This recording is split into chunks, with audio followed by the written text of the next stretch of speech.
Let's date forever.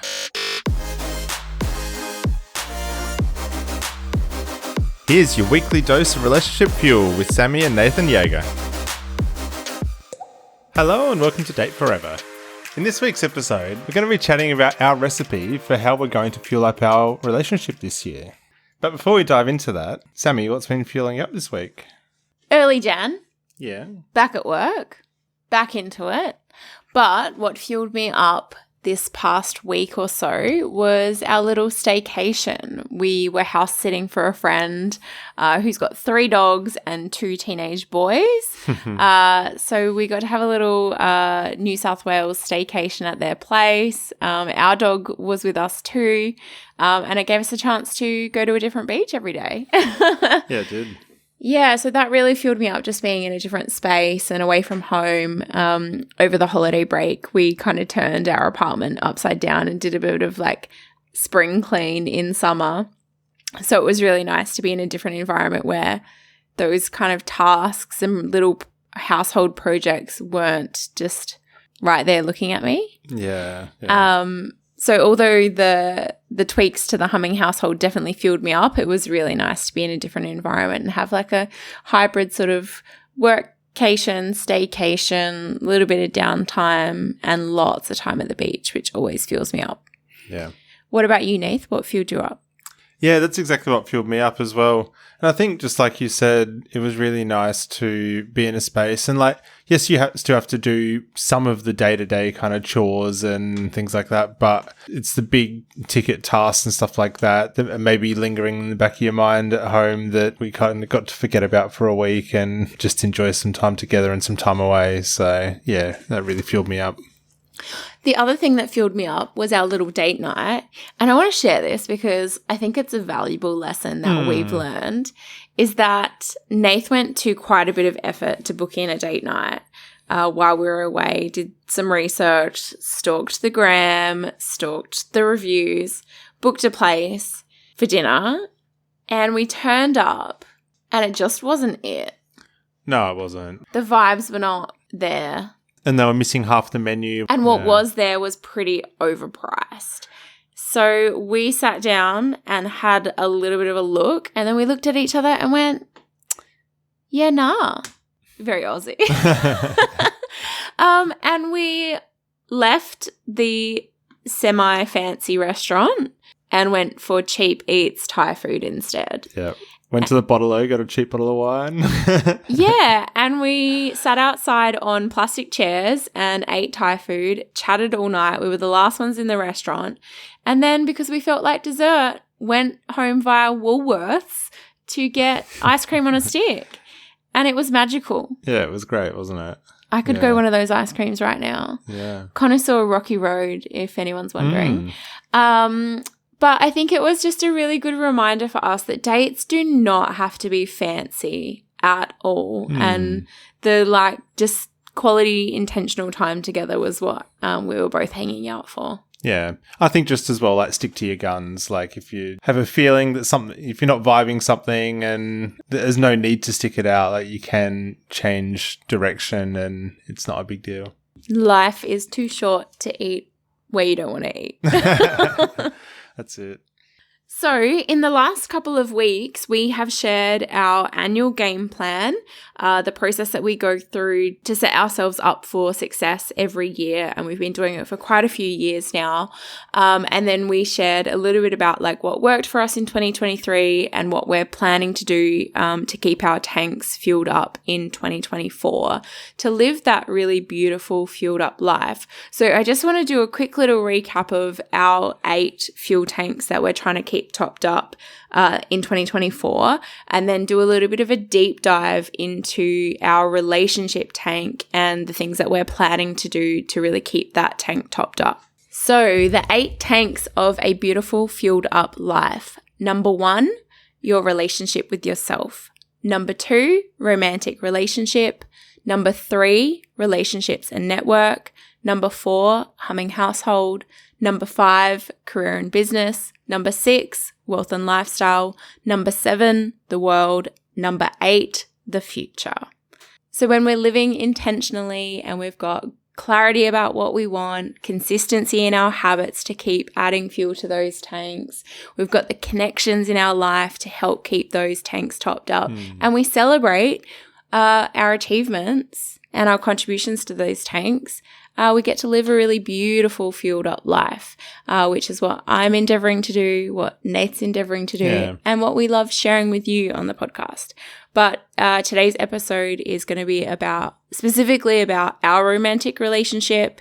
It doesn't mean that you have to go and subscribe and implement in your relationship. We just want to share what works for us and how we're planning to keep that tank really overflowing this year. And although this process is kind of focused around that romantic relationship tank, it does really help fuel up a whole heap of the other tanks as well at the same time.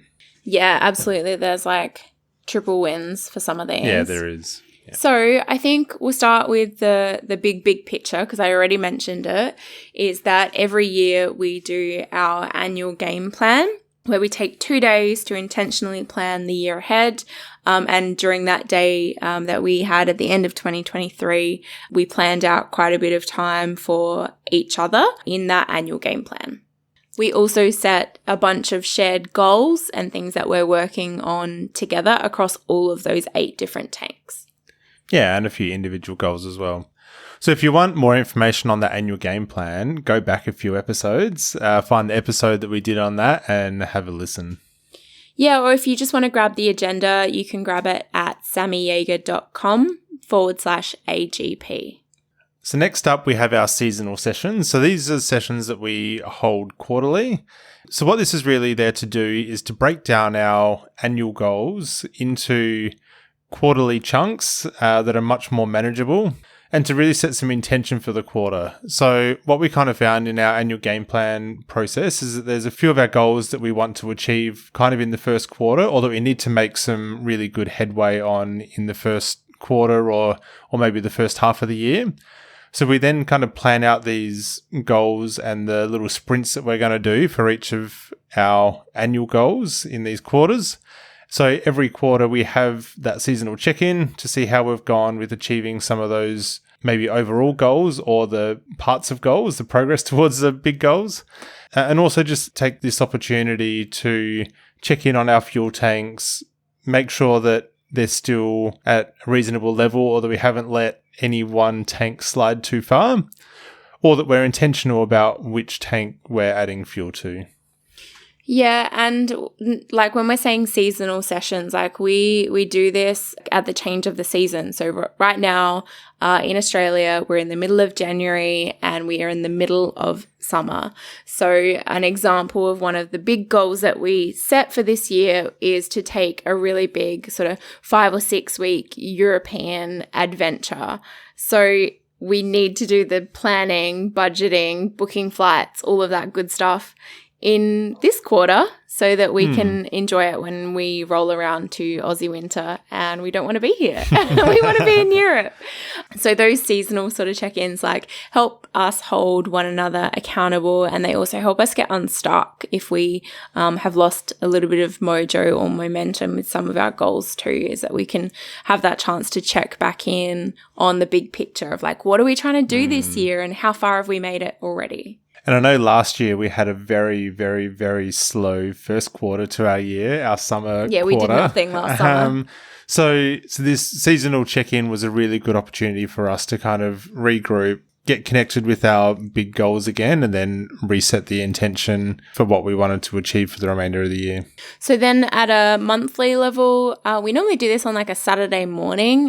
Is like once a month we will go for like a coffee and a walk or a chat, and we just check in on those 8 different fuel tanks. How are they going? And we compare each other's results and then talk about any where there's really big gaps or things that are lower than we want them to be, or if we're really far apart on certain things. There's some that are independent to ourselves, like my career and business tank impacts me. It impacts our household, but it's my accountability to keep that topped up. So sometimes I might be struggling with that or another tank, and we can have the opportunity to sort of talk a little bit bigger picture about what's going on in our lives individually and as a team. And again, if this is something that you want to implement, you can grab the annual game plan agenda, which has those 8 different tanks in it, and you can grab it at sammyjaeger.com/AGP. So also in that monthly check-in, we look at the intentions that we set for our quarter, and we just do a little check-in to see whether we're on track or off track or whether we've been able to achieve that. Yeah, and then we also talk about stuff like, are there any birthdays coming up or events, or are either of us traveling for work, or any of those kind of more granular logistics types chats that can't really happen at a weekly level. Like they need a bit of a longer runway than that, but are still things that you don't want to spend all your time talking about. So then the next thing that we do is at a bi-weekly or fortnightly cadence. So this is the first part of our 2x2x2 dating routine. So really twice a month we have a date. So the date in the first half of the month is organised by myself, and the date in the second half of the month is organised by Sammy. So these ones go in the calendar in advance. We get nice invites to each other, and it's really an opportunity to mainly reconnect with each other and do something fun together. Nate's got one in the calendar at the moment that he hasn't been able to figure out what we're doing. Yeah, I do. You sent me the invite for it. I did. Yeah. I know what we're doing. Yeah, I was still trying to figure it out. Yeah, what's the clue? Yeah, the clue is love on the fly. So I don't know whether anyone has any tips or thoughts on that one, but it is quite exciting to have something to look forward to that I don't necessarily know what it is. So I may leave this one a mystery. Yeah, and I think this is a really important part of like our dating rhythm, and what works really well for us is like the rigidity of like every second Friday just didn't really vibe for us. Like we need a little bit more flexibility, but the cadence of doing like first half of the month, second half of the month works really, really well for us because it gives us, the freedom and flexibility, but long enough in advance that you know when it's your turn to organize and when it's your turn to be a guest. And it gives us the chance to like give and receive those date experiences and plan things. But yeah, getting it in the calendar, we both live pretty full lives. We work, we have businesses, we have hobbies, we have friends, we go interstate regularly.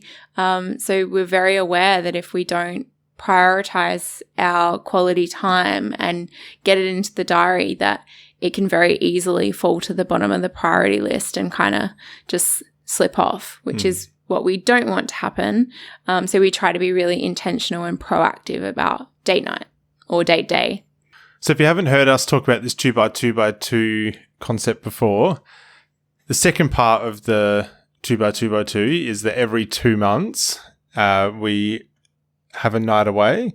So this isn't necessarily rigid, like every 2 months. We normally try and tie this in with an event that's going on or something like that. So like next month, I'm going away for work and I need to be interstate on a Monday. So we've decided to take the weekend together in advance. So we're having our night away piggybacked onto a work trip over a weekend. So we're optimizing that opportunity. And like Nate said, it's not like diligently every other month, but it's roughly sort of 6 times a year. Yeah, it is. And then the big one is that twice a year we try and have a week or so away, so a bigger holiday. That's been a little bit challenging for us the last couple of years. So we've had to improvise or do kind of smaller holidays or smaller trips. Or staycations. Yeah, exactly. Than what we have done in the past. Yeah, where in the past we used to take essentially 2 overseas trips a year. But this is just what works for us. The original thinking behind this 2x2x2 was that you take a big trip every 2 years. So we kind of modified this to make it work for ourselves. Yeah, and we found this idea of 2x2x2 on Reddit. And then we've adapted it and made it our own, and it works really beautifully for us. So yeah, whatever rhythm works for you, like just embrace it and prioritize it. Maybe just have a chat about like if your relationship was in a really beautiful, fueled up state, like how often would you be having quality time together? How often would you be going on a date? And what's the gap between what you're currently doing and what you would love to be doing? And how can you sort of nudge that a bit closer together? So now we're down to the weekly activity, which is our happy hour. So what we normally do is on a Sunday, we have a little agenda that we run through. It's normally a pretty quick sort of exercise. We often do this over dinner or maybe out at a cafe having a coffee in the morning.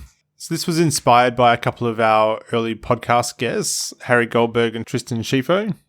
So the agenda that we run through is number 1, appreciation. So what would you like to be appreciated for, or what would you like to give appreciation for? The second thing is the calendar. So what's going on in your world for the next week or two? We then chat about food. So what are we going to eat? When, where, and how? Who's responsible for doing the planning and the cooking and the prep and everything that goes along with it? Number 4 is we chat about money. So we normally just open up our banking app, check whether we've been paid, have a look at the numbers. Are they where they should be? Is there any big ticket expenses and things like that that are coming up this week that we need to account for? So number 5 then is expectations. So what are we liking in the bedroom? What are we not liking? What do you want to try? How are you feeling about your body? And then number 6 is a few little quick fire questions. So the first one is, how did you feel this week? Was it a good week, a bad week, or another kind of week? How connected do you feel to me? And we had a tip from a more recent guest who suggested turning that question from how connected do you feel to me to giving it a rating or a ranking, like out of 10, how are you feeling in our relationship at the moment? And if it's like a 7, you're like, okay, cool. Well, what could we do to move it to an 8? I really loved that addition and that, playing into Nate's engineering process-driven brain. So that was actually Adam Lane Smith and the episode Understanding Attachment Styles and Bonding Hormones for a Better Relationship. So if you haven't listened to that episode, go back and have a listen because he taught us a couple of things that we'd never discussed on the show before, which was really cool. So then the next question is there anything you would like me to apologize for? Is there something that I've done or not done this week that's upset you? So this is normally that opportunity to kind of let the air out of the balloon before it becomes a real big issue. So the next question is, what are our priorities for this week? Is it health, wealth, career? What's the focus? And then what can I help you with? What could I do to make your life easier this week? Yeah, so as an example, I am normally the head chef in our household. I love food, I love cooking, and I also hold the accountability for keeping our pantry and fridge in a healthy, well-stocked state. But this week I am pushing my bandwidth. So the what can I help you with question is I have called in my sous chef to step up and play lead on a few more meals than normal this week. And that's not like an exchange. Like I haven't taken anything off of Nate's plate to allow for that. We just trust the ebb and flow and understand that I don't have my normal 100% to give. So that works really well for us to create an opportunity to actively ask one another, what would help and support look like this week? And it's pretty often that it shakes out which one of those fuel tanks is going to be the priority. Which one is taking focus, or which one is having the most fuel added or potentially depleted too. So then the final thing that we're doing for our relationship, well, it's not really the final thing, but it's the last one we're going to talk about today, is the attitude of gratitude. So this is our daily practice that we do. Normally every night before bed, we will ask each other, what are we grateful for today? There is so much research about the power of having a gratitude practice, and that it can be really profound way to change your lens of the world. And it's really interesting because more often than not, one of the handful of things that we each express gratitude for each day is something that the other person has done or contributed or acknowledged, or even just for being who they are in that day. And that's a really powerful practice that we have. And I'm really grateful for our gratitude practice. Yeah, it is really nice, isn't it? Okay, so that's kind of our 6. So we have our annual game plan, our quarterly seasonal sessions, our monthly tank checks, our bi-weekly 2x2x2 date nights, our weekly happy hour, and then our daily gratitude practice. So with all of those 6 things, if we continue to practice them well, I think we are set to have a beautiful, well-filled up relationship this year, Nath. Yeah, we are. So like anything that you hear on this show, take it, try it on. If it fits, keep it. If it doesn't, put it back and find something. Or tweak it. Get it tailored and find something that works for you. But thank you so much for joining us for another episode of Date Forever. And if you want to grab any of those resources, head to sammyjaeger.com/AGP. So to say thank you for joining us today, and in line with our week that we've just spent at the beach, at a different beach to our normal beach, we are supporting a beach cleanup in Indonesia. So this project helps collect plastic trash off the beaches in Indonesia and is managed by Roll Foundation and has been made possible via our partnership with Buy One, Give One. So thank you so much for making that possible. This episode of Date Forever has been brought to you by Sammy Jaeger and the Fueled Up Life Lab. If you want to learn more, come on over to sammyjaeger.com where you can access stacks of resources to help you fuel up your life and relationship. If you've loved this episode, share it with a friend. And don't forget to subscribe so you never miss an ep. Thanks for joining us and adding fuel to your tank.